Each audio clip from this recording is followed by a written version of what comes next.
All right, today we're jumping into one of the biggest moments in American history, the Battle of Gettysburg. This wasn't just any battle. It was a 3-day slugfest that basically became the high watermark of the Civil War. And as our source material so perfectly puts it, this is the moment the war went into final boss mode. So yeah, final boss mode. I love that description.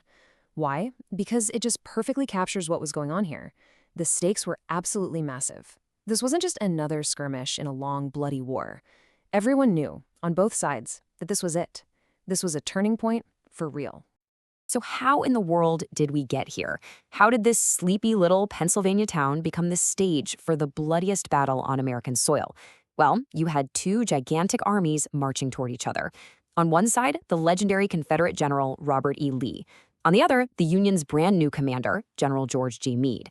And they basically just stumbled into each other, right here, in a town that definitely didn't have host a pivotal moment in history on its bingo card. Okay, to really get what's happening, you gotta understand what each side wanted. For Lee and the Confederacy, this was all offense. He was pushing north, looking for a huge, flashy win on Union soil. The goal? Wreck Northern morale, maybe even get some European countries to join his side. But for the Union, their goal was way, way simpler. It was basically stop this guy, whatever it takes. You could sum up their entire strategy as absolutely not on our turf. And beyond all the generals and the soldiers, there was another major player in this whole thing, the land itself. The terrain around Gettysburg, all those ridges, hills, and open fields, it wasn't just pretty scenery. Nope, it was the actual game board.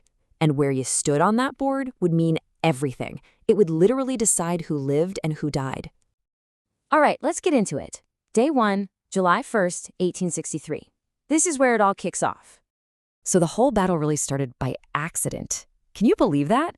Some Confederate troops just kind of bump into Union cavalry in the morning. But the Union guy in charge, General John Buford, he was sharp.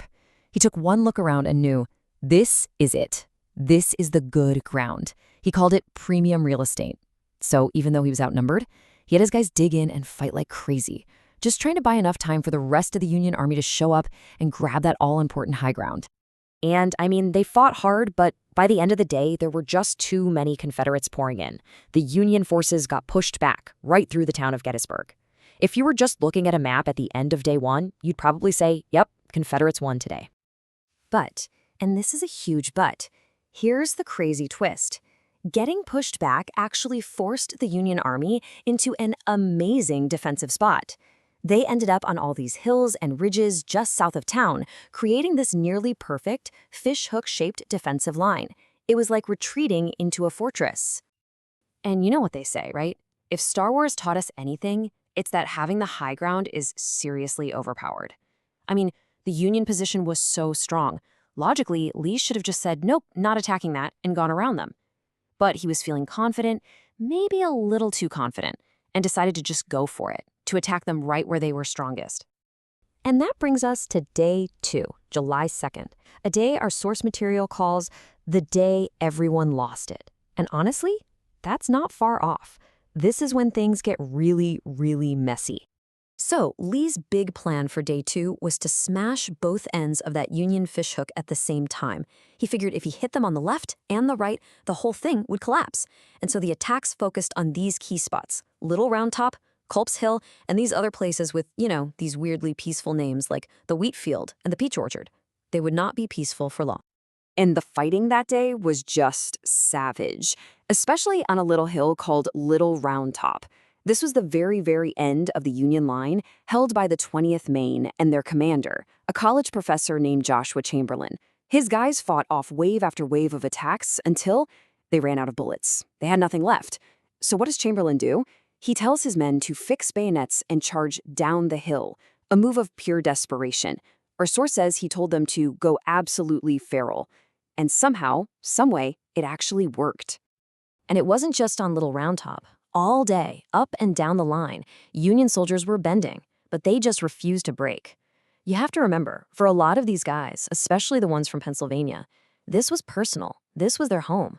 They were not about to let their state become, as the source sarcastically puts it, a Confederate Airbnb. And by the time the sun went down, they had held on. The line was still there. Okay, so after failing to break the Union Army on day 1 and day 2, we get to day 3, July 3rd. This is the grand finale. And Lee decides to go for one final all-or-nothing gamble. And the big question hanging over this whole day is just why? Why do this? This attack becomes known as Pickett's Charge, and Lee's thinking went something like this.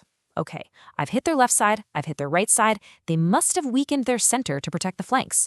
So he gambled everything on one giant punch right through the middle. He thought it would shatter the Union Army for good. It turned out to be one of the worst miscalculations of the entire war. The plan involved about 12,000 Confederate soldiers. 12,000 men, ordered to march straight at the heart of the Union line. And just look at this. They had to cross a mile of open field. A mile, with zero cover, all while marching straight into the mouths of hundreds of Union cannons sitting up on the high ground waiting for them. It's just an impossible task. You know, even Lee's right-hand man, General Longstreet, knew this was a terrible idea, a suicide mission. He basically begged Lee not to do it. The source sums up his opinion as certified terrible. But Lee had made up his mind. He wasn't going to listen. The result was exactly what Longstreet feared. It was a catastrophe. The charge lasted less than an hour. The Confederate lines were just shredded by artillery fire. Only a handful of men even made it to the Union line, and they were immediately swallowed up. Just like that, it was over. The charge had failed, and the Battle of Gettysburg was done. So with the failure of Pickett's charge, the shooting stops. But the story of Gettysburg, it's really just beginning. Let's talk about the cost and the consequences. Right away, Lee admits, this is my fault, something he rarely did. He owned the mistake, which our source compares to a 2 a.m. text to an X-level mistake. He packs up his battered army and begins the long, sad retreat to Virginia. But then, the very next day, July 4th, news comes in that the Union has captured Vicksburg, a key city on the Mississippi. It was a total double whammy, a massive L for the Confederacy. From this moment on, the momentum of the war has permanently shifted. But that shift in momentum came at an absolutely staggering cost. Look at that number, 51,000. That's the estimated number of men killed, wounded, or missing from both sides in just 3 days. It's almost impossible to comprehend that level of loss, and it's why Gettysburg is remembered as the single bloodiest battle ever fought on American soil. But the story still isn't over, because a few months later, in November, President Abraham Lincoln travels to Gettysburg.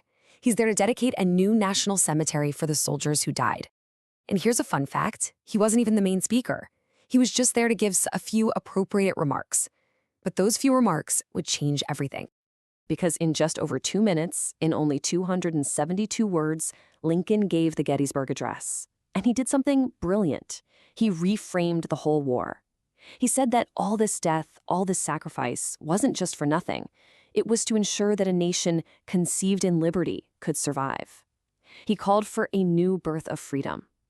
And in doing so, he made sure that Gettysburg wouldn't just be remembered as a bloody tragedy, but as a turning point, the moment a battlefield became a sacred symbol for the entire country.